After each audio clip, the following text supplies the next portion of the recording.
नमस्कार। जनता टेलिभिजनको नियमित प्रस्तुति कार्यक्रम सन्दर्भमा तपाईलाई स्वागत छ। म कालिका शिवाकोटी। कार्यक्रम सन्दर्भमा हामी समसामयिक विषयवस्तुमाथि केन्द्रित भएर कुराकानी गर्छौं। आजको कार्यक्रममा भने हामी शिक्षा क्षेत्रको विषयमा कुराकानी गर्छौं। विश्वव्यापी महामारीको रूपमा फैलिएको कोरोना भाइरस पछाडि विद्यालय स्तरमा पठन पाठन कसरी सञ्चालन भए र अहिले 11 र 12 को परीक्षा पनि स्थगित भइसकेको छ, कहिले हुन्छ र शैक्षिक सत्र नै प्रभावित भएको अवस्था हो र यो बीचमा मन्त्रालयले के कस्ता कामहरू गर्यो, शिक्षा मन्त्रालय र आगामी दिनहरूमा के कस्ता कार्ययोजनाहरू छन्, यो विषयमा कुराकानी गर्नको लागि अहिले हामीसँग जोडिनु भएको छ शिक्षा विज्ञान तथा प्रविधि मन्त्रालयका प्रवक्ता दीपक शर्मा। प्रवक्ताजी, स्वागत छ यहाँलाई कार्यक्रममा। हजुर नमस्कार। हजुर धन्यवाद। हजुर, यो कोभिडको बीचमा विद्यालय स्तरमा पठन पाठन कसरी सञ्चालन भए? अब यो बीचमा हामीले 2076 चैत्रबाट नियमित पठन पाठन बन्द भइसके पछाडि केही विद्यालयहरूले वैशाख जेठबाटै अनलाइनमा पठन पाठनको अभ्यास सुरु गर्नुभयो र हामीले चाहिँ समग्र रूपमा देशभरि असार 1 गतेबाट वैकल्पिक प्रणालीबाट सिकाइ सहजीकरण गर्ने भनेर कार्यक्रमहरू सुरु गर्यौं। वैकल्पिक सिकाइ सहजीकरण निर्देशिका जारी गरेर त्यसपछि लकडाउनको अवस्था लम्बिँदै गएको र विद्यालयमा लकडाउनको स्थिति चाहिँ हटिसकेपछि पनि नियमित पठन पाठन सुरु हुने अवस्था नभएकोले अहिले चाहिँ नि सिकाइ सहजीकरण निर्देशिका अनुसार वैकल्पिक प्रणालीलाई नै मूल कार्यक्रमको रूपमा अगाडि बढाइरहेको अवस्था छ। यो असोज 1 गते यता विद्यालयहरूले भर्ना गर्ने, सिकाइ समूह बनाउने र विद्यार्थीमा सिकाइमा उनीहरूको प्रविधिमाथिको पहुँचको आधारमा समूहकृत गरेर विद्यार्थीहरूलाई सहजीकरण गर्ने कामहरू विद्यालयले गरिराख्नु भएको छ। हजुर, जस्तो असारदेखि यो योजना लागू भएको भनेर यहाँले जानकारी गराइराख्दा नि अहिले यो जुन कार्तिकसम्म आइपुग्दाखेरि कतिको प्रभावकारी भयो यो वैकल्पिक शिक्षा योजना? प्रभावकारी भयो नेपाल जस्तो देशमा? कति सम्ममा प्रभावकारी भयो त? यो अध्ययन पनि भयो होला नि त? त्यसलाई हामीले के हेर्नुपर्छ भने प्रभावकारी भनेर केसँग तुलना गर्ने भन्ने विषय आउँछ। हामीले सुरुदेखि भन्दै आएको के हो भन्नुहोला भने नियमित रूपमा साविकमा कक्षामा बसेर विद्यार्थीहरूले जसरी अध्ययन गर्छन् त्यो नै सबभन्दा राम्रो विकल्प हो, त्यो भन्दा यो उत्तम विकल्प होइन। त्यसैले त्योसँग दाँच्नु भयो भने प्रभावकारिताको एउटा प्रश्न हुन्छ। नभएदेखि अहिले विद्यालयहरूले जति गर्न सक्छन्, स्थानीय सरकारहरूले जति गर्न सक्छन् उहाँहरूले त्यो प्रयत्नहरू गरिराख्नु भएको छ र कुनै न कुनै रूपमा विद्यार्थीहरूलाई जोड्ने, विद्यार्थीहरूको सिकाइले सहजीकरण गर्ने कामहरू गर्नुभएको छ।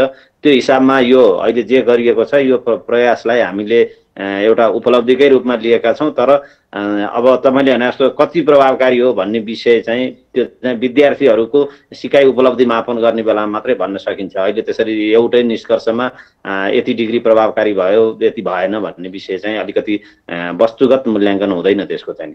हजुर, भनिसकेपछि अब ती विद्यार्थीहरूको मूल्याङ्कन चाहिँ कसरी होला त? त्यसो भएदेखि मूल्याङ्कन गर्नको लागि हामीले पाठ्यवस्तुमा समायोजन गरेर पाठ्यक्रम विकास केन्द्रले विद्यार्थीहरूको मूल्याङ्कन गर्ने तरिकाहरूमा सिकाइ सहजीकरण निर्देशिकामा पनि केही कुराहरू उल्लेख भएको छ। त्यो बाहेक विषयवस्तु समायोजन गरेर उपलब्ध गराएको छ। त्यसको आधारमा परम्परागत रूपमा मूल्याङ्कन गर्ने जुन प्रणाली छ त्यसलाई बदलेर शिक्षकहरूले अब परियोजना कार्यहरू हुन सक्छ, ओपन बुक क्वेसनहरू भन्छौँ हामीले, विद्यार्थीहरूलाई चाहिँ नि किताबहरू सन्दर्भ सामग्रीहरू हेरेरै विवेचना गर्ने, विश्लेषण गर्ने, लेख्ने त्यस्ता किसिमका प्रश्नहरू सोध्न सकिन्छ, परियोजना कार्य दिन सकिन्छ र विभिन्न तरिकाले हामीले निर्माणात्मक र निर्णयात्मक मूल्याङ्कन भनेर जुन दुईटा कुराहरू भन्छौँ त्यसमा निर्माणात्मक मूल्याङ्कन, सुधारात्मक मूल्याङ्कन पनि भन्नुहुन्छ तपाईले, निरन्तर मूल्याङ्कन भन्न नि सकिन्छ। विद्यार्थीको मूल्याङ्कन शिक्षकहरूले गर्नुहुन्छ। त्यसमा चाहिँ नि अब पहिला जस्तो परम्परागत मूल्याङ्कनले हुँदैन। त्यो कसरी गर्ने, के सम्भव हुन्छ भन्ने विषयहरूमा पाठ्यक्रम विकास केन्द्रले समायोजनको खाका मूल्याङ्कनका त्यो एउटा आधारहरू बनाइदिएको छ। मूलतः यो विषय चाहिँ शिक्षकहरूले नै जान्नुहुन्छ। खास गरी हामीले अहिले चाहिँ नि निर्माणात्मक मूल्याङ्कन, निरन्तर गरिने मूल्याङ्कन, परियोजना कार्यहरू भयो, त्यसपछि विद्यार्थीहरूलाई चाहिँ नि ओपन बुक क्वेसनहरू भन्छौँ, त्यो किताबहरू सन्दर्भ सामग्री हेरेर विश्लेषण गर्ने, विवेचना गर्ने खालका, घरमै बसेर गर्न सकिने खालका कार्यहरू दिएर मूल्याङ्कन गर्न सकिन्छ। त्यसैले परम्परागत जस्तो विद्यार्थीलाई पेपर पेन्सिल टेस्ट भन्दा पनि अरू कार्यहरूबाट मूल्याङ्कन गर्नुपर्ने हुन्छ। त्यो विषयमा शिक्षकहरू अभ्यस्त हुनुहुन्छ, जान्नुहुन्छ, उहाँले गर्न सक्नुहुन्छ। हजुर, जस्तो प्रवक्ताज्यू, जस्तो वैकल्पिक शिक्षा जुन नेपाल जस्तो मुलुकमा सबै क्षेत्रमा प्रभावकारी यो भएन नै हामीले यसरी नै भन्न सक्छौँ होइन। अब गरिने मूल्याङ्कन नि कसरी वैज्ञानिक होला त? होइन, त्यसमा यस्तो हुन्छ, तपाईँको के हुन्छ भन्नु होला भने हाम्रो प्रविधिमाथि पहुँचको हिसाबले विद्यार्थीहरू 5 किसिमका छन्। हामीले बारम्बार भन्दै आइरहेका छौँ। त्यो 5 किसिमका विद्यार्थीहरूमध्ये आफ्नो विद्यार्थीको अवस्था हेरेर शिक्षकले सहजीकरण गर्ने हो। त्यसैले असोज 1 गतेदेखि हामीले भर्ना भनेको समूहकृत गर्ने भनेको के हो भने तपाईँको एउटा कक्षामा भएका विद्यार्थीहरूलाई त्यो कुन विषय पढाउने शिक्षकले आफ्ना विद्यार्थीहरूको चाहिँ नि त्यो कक्षा शिक्षकले जुन विषय पढाउनुहुन्छ उहाँले समूहकृत गर्नुहुन्छ। त्यो समूहकृत गर्दाखेरिमा त्यो विद्यार्थीको पोर्टफोलियो बन्छ। त्यो विद्यार्थीको पोर्टफोलियो बनाइसकेपछि उहाँहरूले मेरो विद्यार्थीको अवस्था के छ, के सपोर्ट गर्नुपर्ने हो भन्ने कुराहरूको विश्लेषणहरू गर्नुहुन्छ। त्यो हिसाबले चाहिँ विद्यार्थीमा के कमजोरी छ, के सिकाइ गर्नुपर्छ। त्यसैले हरेक विद्यार्थीलाई जस्तो हिजो अस्तिको नियमित कक्षा कोठामा जस्तो एउटै चिजहरू दिएर मूल्याङ्कन गर्ने, एउटै प्रश्न कक्षामा सोधेर सामूहिक रूपमा मूल्याङ्कन गर्ने जस्तो हुँदैन। यहाँ त विद्यार्थीको व्यक्तिगत पोर्टफोलियो बन्छ। त्यो पोर्टफोलियो बनिसकेपछि त त्यो विद्यार्थीलाई को आवश्यकता के हो, उसले सिकेका कति छ भन्ने कुरा त्यो पोर्टफोलियोमा शिक्षकहरूले विश्लेषण गर्नुहुन्छ। त्यसबाट त आइहाल्छ नि। त्यो अलिकति शिक्षकलाई मेहनत बढी गर्नुपर्छ यो विषयमा होइन। शिक्षकलाई अलिकति हरेक विद्यार्थीको विश्लेषण गरेर त्यसका अभिलेखहरू चाहिँ बनाउनुपर्छ। त्यसैले शिक्षकले बढी मेहनत गर्नुपर्ने स्वतः पर्छ, तर विद्यार्थीको मूल्याङ्कन गर्न सकिन्छ, त्यसमा समस्या हुँदैन। हजुर, भनेपछि मूल्याङ्कन फरक आधारमा हुने भयो होइन। गत वर्षको तुलनामा ती आधारहरू चाहिँ फरक हुने भयो भन्ने कुरा रह्यो होइन। फरक आधारमा मूल्याङ्कन। हजुर, अब यो त विद्यालय स्तरको कुरा भयो, कसरी पठन पाठनहरू सञ्चालन भए उनीहरूको मूल्याङ्कन अब के आधारमा हुन्छ भन्ने कुरा रह्यो। अब जस्तो करिब 9 लाख विद्यार्थीहरू अहिले जस्तो 11-12मा अध्ययनरत विद्यार्थीहरूको जुन इक्जामै भएको छैन होइन, कहिले हुन्छ परीक्षा भनेर पनि अहिले अन्योलै छ। के छ यसमा, कहिले हुन्छ परीक्षा कक्षा 11 र 12को चाहिँ? अब कक्षा तपाईँलाई थाहा छ यसमा 3टा कक्षा 10 को, कक्षा 11 को, 12 को परीक्षा रोकिएको हो। कक्षा 10 को बारे यहाँलाई सबैले जानकारी छ, त्यसको टुङ्गिसकेको छ। कक्षा 11 मा भर्ना हुने विद्यार्थीलाई आधार बनिसकेको छ। कक्षा 11 मा पढ्ने विद्यार्थीको हकमा हामीले राष्ट्रिय परीक्षा बोर्डले भन्दै आएको कुराहरू के हो भने निर्देशिकामा पनि त्यही कुराहरू भनेको छ। त्यो उक्त विद्यार्थीले 12 कक्षा पढ्नलाई रोकिँदैन।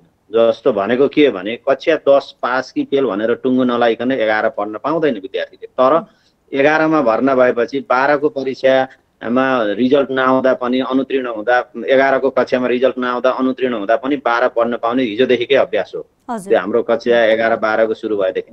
त्यसो भएको हुनाले अहिले कक्षा 12 पढ्न विद्यार्थीलाई कुनै रोकावट छैन। 11 को परीक्षा लिइराख्नु पर्दैन 12 पढ्नको लागि। त्यसैले के चाहिँ निर्देशिकाले के भनेको छ भनेदेखि कक्षा 12 को पढाइ भएर कक्षा 12 मा उनीहरूले अन्तिम परीक्षा फारम भर्ने बेलासम्म विद्यालयले विद्यार्थीलाई अनुकूल हुने गरी, विद्यालयलाई अनुकूल हुने गरी एउटा सहज ढङ्गले विद्यालयले त्यो परीक्षाहरू लिने भनेर निर्देशिका कार्यविधिले त्यो टुङ्गिसकेको छ। त्यसो भएपछि त्यो नितान्त विद्यालयमा नियमित रूपमा पठन पाठन भएर कक्षा 12 को परीक्षा फर्म भर्ने, आवेदन फारम भर्ने बेलासम्म विद्यालयले आफ्नो अनुकूलमा त्यो जनस्वास्थ्य र सुरक्षाका मापदण्डहरू पालना गर्दै विद्यार्थीको परीक्षा लिन सक्छ। त्यसैले हरेक विद्यालयको फरक फरक समयमा फरक फरक तरिकाले परीक्षा हुन सक्छ। त्यो विषय चाहिँ नि अब त्यो जनस्वास्थ्य र सुरक्षाका मापदण्डहरू पुगेका छन् भने अहिले आज भोलि हुन नि सक्छ, अलि पछि हुन नि सक्छ। तर हाम्रो अन्तिम त्यसको डेडलाइन चाहिँ के हो भने कक्षा 12 को परीक्षाको आवेदन फारम भर्न राष्ट्रिय परीक्षा बोर्डले दिएको समय सीमाभित्र कक्षा 11 को परीक्षा विद्यालयले लिएर टुङ्ग्याउनु पर्छ। त्यसरी व्यवस्था भएको हुनाले कक्षा 11 को समस्या छैन। अब कक्षा 12 को हकमा नेपाल सरकारले गएको 22 गते निर्णय गरेर सैद्धान्तिक स्वीकृति दिएको छ शिक्षा विज्ञान प्रविधि मन्त्रालयलाई, राष्ट्रिय परीक्षा बोर्डलाई कि जनस्वास्थ्य र सुरक्षाका मापदण्डहरू पालना गर्दै अरू तय गर्नुपर्ने विधि पद्धति प्रक्रियाहरूलाई तय गरेर राष्ट्रिय परीक्षा बोर्डले परीक्षा सञ्चालन गर्ने स्वीकृति दिइसकेको छ। अब त्यसका बाँकी अभ्यासहरू कसरी गर्ने, कुन मोडालिटीमा गर्ने भन्ने विषय चाहिँ राष्ट्रिय परीक्षा बोर्डले छिटै नै त्यो विषयहरू एउटा गृह कार्य गरेर सार्वजनिक गर्छ। हजुर, प्रवक्ताज्यू, जस्तो आगामी वर्षको एसई परीक्षा चाहिँ के होला? भनेको एससी भन्नुभयो कि हजुर, एसएलसी आगामी भन्नु? कक्षा वर्षको 12? अब जस्तो यो त जुन यो छ लगभग 7 महिना त हामी त यो कोभिडमै गुज्रियौँ होइन। शैक्षिक क्षेत्रमा त एउटा जसरी पठन पाठन हुनु पर्थ्यो त्यसरी भएकै छैन। आगामी वर्षको एससी परीक्षा चाहिँ के होला? आगामी वर्षको एससी परीक्षा चाहिँ विद्यालय स्तरमै लिनुपर्छ भन्ने एउटा अभिमत छ, ठुलो अभिमत छ होइन। अब त्यसपछि हामीले यो वर्ष चाहिँ नि शिक्षा ऐन 2028 बाधा अड्काउ फुकाउने अधिकार प्रयोग गरेर नेपाल सरकारले बाधा अड्काउ फुकाएर आन्तरिक मूल्याङ्कनबाट विद्यालयले गरेको अन्तिम मूल्याङ्कनबाट त्यो परीक्षा फलहरू तयार गर्ने कामहरू भएको हो। र अब त्यसमा यो अवस्थाहरू हेरेर कक्षा 10 को अवस्थामा पछि त्यसको उपयुक्त समयमा निर्णय हुन्छ। अहिले आउने कक्षा 10 को परीक्षा कसरी गर्ने भनेर अहिले त्यति चिन्ता गरिहाल्नुपर्ने विषय होइन। पहिला त अब अध्ययन पठन पाठन सिकाउने कुरालाई अहिले व्यवस्थित गर्दै लैजाने विषय हो। परीक्षाको सन्दर्भमा त्यो बेलाको परिवेश अनुसारको उपयुक्त निर्णय गर्छन्। हजुर हजुर, अब जस्तो शैक्षिक सत्र नै प्रभावित भइसकेको अवस्था हो। अब मन्त्रालयले यसमा मध्यनजर गरेर जस्तो ध्यान दिएर अब कसरी अगाडि बढ्छ, के छन् योजना आगामी दिनहरूको लागि चाहिँ? अब हाम्रो चाहिँ नि पहिलो कुरा, हामीले नियमित पठन पाठन विद्यालयमा नभएसम्मको अवस्थामा, विद्यालयमा पठन पाठन चाहिँ नि सञ्चालन हुन नसक्ने अवस्थामा यो अहिले चलिरहेको वैकल्पिक सिकाइ प्रणाली नै मूल कार्यक्रम भएर जान्छ। जब विद्यालयमा नियमित पठन पाठन हुन सक्ने अवस्थामा चाहिँ नि त्यो नियमित पठन पाठन हुन्छ र अहिलेको वैकल्पिक सिकाइका कार्यक्रमहरूका चाहिँ एउटा त्यो चाहिँ पूरकको रूपमा अगाडि बढ्छ। अब स्थानीय परिवेश अनुसारको अवस्थालाई विचार गरेर, सङ्क्रमणको अवस्थालाई विचार गरेर पठन पाठनलाई कुनै न कुनै रूपमा लैजानुपर्छ भन्ने विषयमा सैद्धान्तिक रूपमा त्यो स्वीकृति पनि शिक्षा विज्ञान तथा प्रविधि मन्त्रालयलाई नेपाल सरकारले दिइसकेको हुनाले अब हामीले विद्यालय पुनः सञ्चालनको एउटा कार्य ढाँचा हामी छिटै नै जारी गर्छौँ। त्यस पछाडि स्थानीय तहमा त्यहाँको परिवेश अनुसार चाहिँ नि कसरी अगाडि बढ्ने भनेर मूलतः स्थानीय सरकारको नेतृत्व, विश्लेषण र निर्णयमा त्यो कुराहरू तय हुने गरी प्रबन्ध हुन्छ। हजुर, अब फेरि पनि यहाँले वैकल्पिक शिक्षा नै हामी वैकल्पिक शिक्षा मार्फत नै पठन पाठन गर्छौँ भनेर यहाँले जानकारी गराइराख्दाखेरि नि अब जस्तो थप प्रभावकारी बनाउनको लागि योजनाहरू चाहिँ के छन् त? अब यसमा हाम्रो पहिला चाहिँ के हो भने शिक्षक विद्यार्थीलाई कुनै न कुनै रूपमा जोड्ने। त्यसैले अहिले हामीले चाहिँ नि जस्तो प्रिन्टेड सामग्रीहरू, छापा सामग्रीहरू भनौँ न, अब किताबहरू त सबै विद्यार्थीहरूलाई पुगिसकेको छ।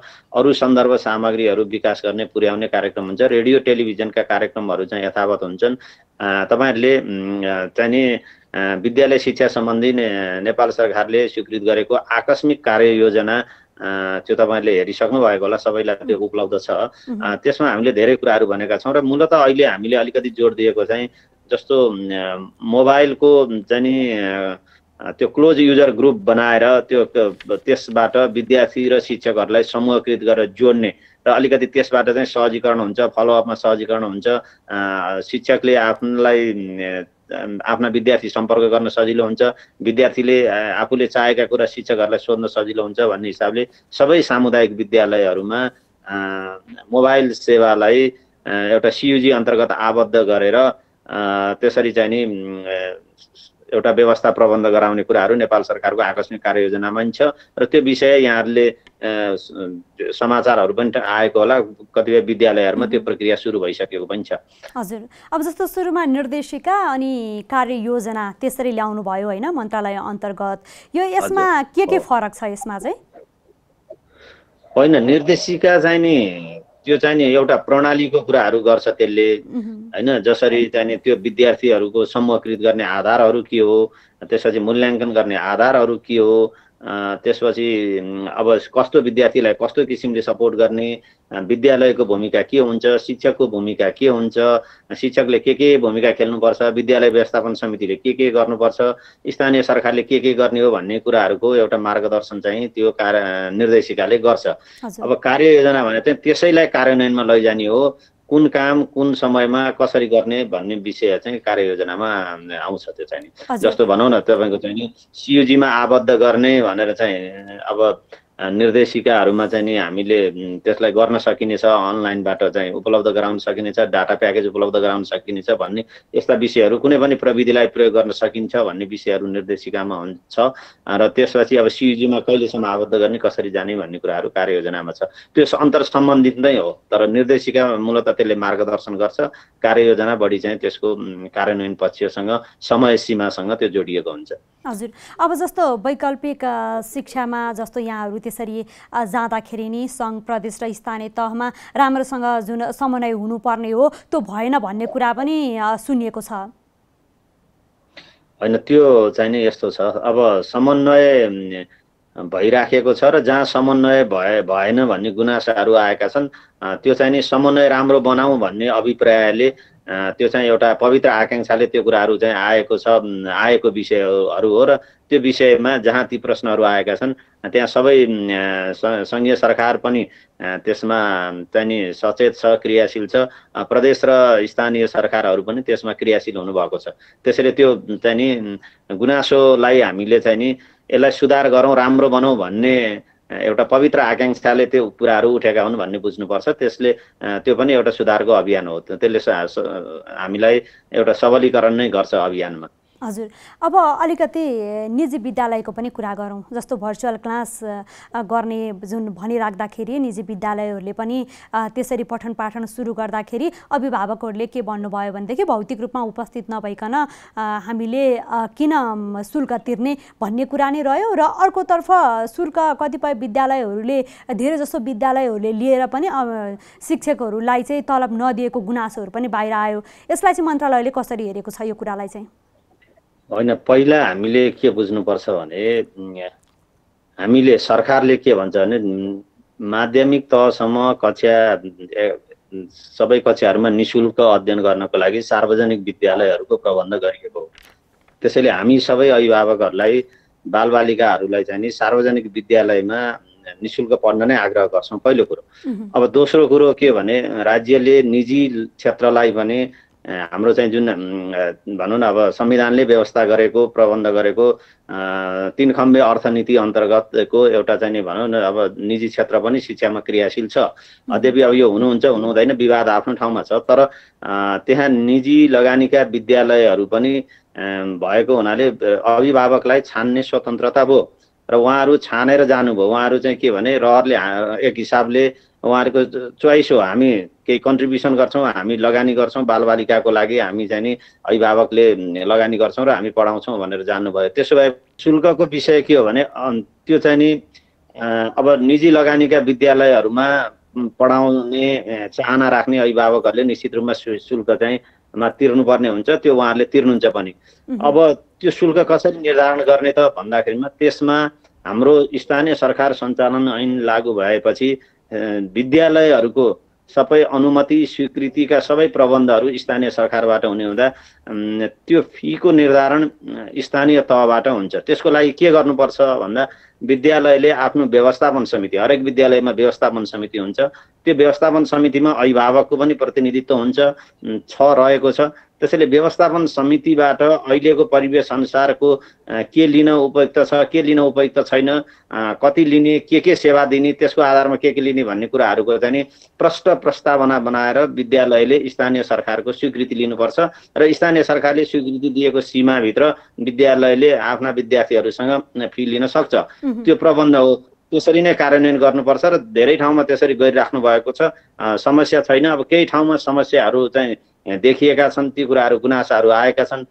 सङ्घीय सरकारले स्थानीय सरकारले माग गरेको आधारमा यसमा सहजीकरण अवश्य नै गर्छ, तर त मूलतः के हो भन्नु होला भने यो विषयहरू चाहिँ नि स्थानीय सरकारले विद्यालयलाई निर्देशन दिने, टुङ्ग्याउने, तीबाट अभिभावक र विद्यालयको बिचमा पर्यो भने सहजीकरण तीबाट गर्ने कामहरू गर्नुपर्छ। र मलाई जानकारी भएसम्म धेरै ठाउँमा त्यो प्रयासहरू भइरहेको छ र समस्याहरू चाहिँ समाधान हुँदै गएका पनि छन्। अब कहीँ बाँकी छ भने त्यो त्यसरी नै हल गर्नुपर्छ त्यस्ता समस्याहरू। हजुर, अब पठन पाठन कहिलेदेखि सहज रूपमा सञ्चालन होला भनेर त अहिले यसै भनिने अवस्था पनि रहेको छैन होइन। अब चाडबाड पनि आइराखेको छ, त्योभन्दा पछाडि नि जुन कम्युनिटीमा जुन क्षेत्रमा जुन कोभिडको सङ्क्रमण रहेको छैन, जुन जिल्लाहरूमा जुन समुदायमा त्यस्ता ठाउँहरूमा चाहिँ फेरि पहिलेकै जस्तो भौतिक रूपमा नै विद्यार्थी र शिक्षकहरू उपस्थित गराएर पठन पाठन सञ्चालन गर्ने वातावरण बन्न सक्ला के छ? अनि त्यो सक्छ। अघि मैले सुरुमा अलिकति चाहिँ भनेको पनि थिएँ, अहिले पठन पाठन सञ्चालनको सन्दर्भमा स्थानीय परिवेशलाई विचार गरेर पनि निर्णय गर्न सक्ने भन्ने हिसाबको सैद्धान्तिक स्वीकृति नेपाल सरकारले दिइसकेको हुनाले अब विद्यालयको पुनः सञ्चालनको कार्य ढाँचा, त्यो कार्य ढाँचाले चाहिँ के भन्छ भने प्रक्रियाको मात्रै कुरा गर्छ। कस्तो अवस्था परिवेशमा विद्यालय खोल्न हुने, त्यहाँ त्यो ठाउँमा कस्तो अवस्था परिवेश छ भन्ने चाहिँ त्यही क्रियाशील समितिहरूले, त्यो चाहिँ नि स्थानीय सरकारले, त्यही जिल्लाको चाहिँ नि त्यो सङ्क्रमण व्यवस्थापन गर्ने समितिहरूले विश्लेषण गर्नुहुन्छ। तर कस्तो अवस्था भयो भने विद्यालय चाहिँ खोल्न सकिन्छ, पठन पाठन गर्न सकिन्छ र कस्तो अवस्थामा सकिँदैन भन्ने हिसाबमा एउटा कार्य ढाँचा मन्त्रालयले छिट्टै जारी गर्छ। त्यस पछाडि अनि स्थानीय तहहरूमा तपाईँले भने जस्तो त्यो परिवेश अनुसारका क्रियाकलापहरू फरक हुन सक्छन्। त्यसैले अघि सुरुमा मैले भनेको थिएँ, जहाँ नियमित पठन पाठन हुन्छ त्यहाँ वैकल्पिक कुराहरू पूरकको रूपमा रहन्छ, जहाँ नियमित पठन पाठन हुन सक्दैन त्यहाँ वैकल्पिक प्रणाली नै मूल कार्यक्रमको रूपमा रहन्छ र विद्यार्थी र शिक्षकको बीचको सम्पर्क स्थापित गरेर सिकाइको निरन्तरता चाहिँ रहिरहन्छ, राख्नुपर्छ। सिकाइ चाहिँ निरन्तर रूपमा लैजानुपर्छ। त्यसैले त्यो स्थान विशेषमा फरक अवस्था हुने अभ्यासहरू गर्नुपर्ने अवस्थाहरू छ। त्यो चाहिँ हजुर, अब जस्तो मनोवैज्ञानिक रूपमा कसरी तयार बनाउन सकिएला त जस्तो विद्यार्थीहरूलाई चाहिँ? होइन, त्यसमा त मनोपरामर्शको कुराहरू आउँछ होइन। अब शिक्षकहरू तालिम प्राप्त हुनुहुन्छ, अब उहाँहरूलाई थप के त्यसमा परामर्शका कुराहरू अझै पनि चाहिन्छन् र खास गरी हामीले प्रदेश सरकारहरूले शिक्षकलाई तालिम दिने, परामर्श सम्बन्धी तालिमहरू दिने, अरू विषयहरूमा तालिम दिने कुराहरू चाहिँ नि गर्नुहुन्छ र खास गरी त्यसमा चाहिँ नि अब अरू गैर सरकारी संस्थाहरू, त्यो क्षेत्रमा क्रियाशील भएका सामाजिक संस्थाहरू, विभिन्न सञ्चार माध्यमहरू, यो चाहिँ नि सामाजिक सञ्जालहरूले एउटा त्यो चाहिँ नि सकारात्मक वातावरणहरू बनाएर परामर्श दिनुपर्ने अवस्थाहरू चाहिँ छ। मूलतः त्यो चाहिँ नि विद्यार्थीसम्म, शिक्षकसम्म, पहिला त शिक्षक नै आफू चाहिँ कन्फिडेन्ट हुनु पर्यो होइन। त्यसको लागि चाहिँ नि त्यसपछि विद्यार्थीलाई परामर्श गर्ने भनेको शिक्षकले हो, अभिभावकले हो र त्यो समाजमा क्रियाशील भएका शिक्षाविदहरू, समाजसेवीहरू, मनोपरामर्शवेत्ताहरू जसले सक्छन् त्यसरी परामर्श दिएर जाने हो। त्यो चाहिँ त्यसरी परामर्शको आवश्यकता विद्यार्थीलाई पर्छ। हजुर, हस्, यो समय र संवादका लागि यहाँलाई धेरै धेरै धन्यवाद। हस्, यहाँलाई पनि यो अवसर दिनुभयो, त्यसको लागि म शिक्षा विज्ञान तथा प्रविधि मन्त्रालयको तर्फबाट हार्दिक धन्यवाद दिन चाहन्छु। दर्शकवृन्द, आज हामी शिक्षा विज्ञान तथा प्रविधि मन्त्रालयका प्रवक्ता दीपक शर्मासँग यो कोभिडका बीचमा पठन पाठनहरू विद्यालयमा कसरी सञ्चालन भए र आगामी दिनहरूमा कसरी पठन पाठन सञ्चालन गरिनेछ र 11 र 12 को परीक्षा अहिले स्थगित भएको अवस्था हो र अब कहिले हुन्छ त परीक्षा, यो विषयमा रहेर हामीले कुराकानी गऱ्यौँ। यही कुराकानी सँगसँगै आजको कार्यक्रमको निर्धारित समय सकिसकेको छ। कार्यक्रम प्रस्तुता म कालिका शिवाकोटी पनि बिदा भएँ। नमस्कार।